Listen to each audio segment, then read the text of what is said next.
निरंतर सीखते रहें। एक प्रेरणादायक कहानी। गांव के छोटे से कस्बे में रहने वाला अजय बचपन से ही पढ़ाई में होशियार था।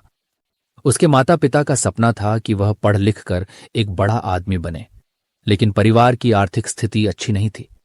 इसलिए अजय ने अपनी पढ़ाई के साथ साथ एक दुकान पर काम करना शुरू कर दिया।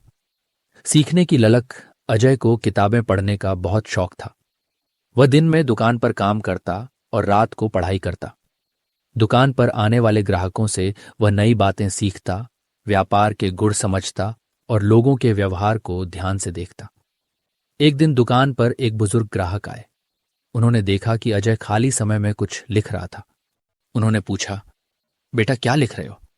अजय ने मुस्कुराते हुए कहा, मैं अपने रोज के अनुभवों को नोट करता हूं ताकि कुछ नया सीख सकूं। बुजुर्ग खुश हुए और बोले, बहुत अच्छा। सीखने की आदत इंसान को कभी पीछे नहीं जाने देती। लेकिन क्या तुम केवल किताबों से सीखते हो?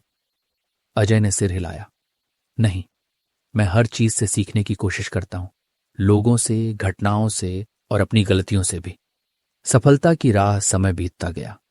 अजय ने अपनी मेहनत और सीखने की आदत के दम पर कॉलेज की पढ़ाई पूरी की। उसके पास डिग्री थी, लेकिन वह रुकना नहीं चाहता था। उसने एक बिजनेस आइडिया पर काम करना शुरू किया।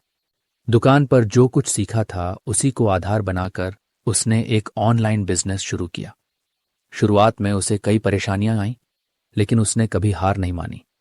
जब भी कोई नई चुनौती सामने आती, वह उसे सीखने का मौका समझता। धीरे धीरे उसका बिजनेस चल पड़ा।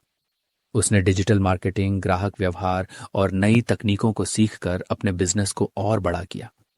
सीखने की शक्ति कुछ सालों बाद वही अजय, जिसने एक छोटी सी दुकान पर काम किया था, आज एक सफल व्यवसायी बन चुका था।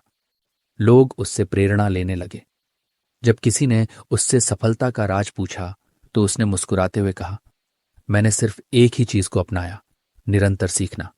सीखना कभी बंद मत करो, क्योंकि यही आपको जीवन में आगे बढ़ाता है। शिक्षा। इस कहानी से हमें यह सीख मिलती है कि जीवन में सफल होने के लिए हमें हमेशा सीखते रहना चाहिए। चाहे कितनी भी मुश्किलें आएं, अगर हम हर परिस्थिति से कुछ नया सीखते रहेंगे तो हम जरूर आगे बढ़ेंगे।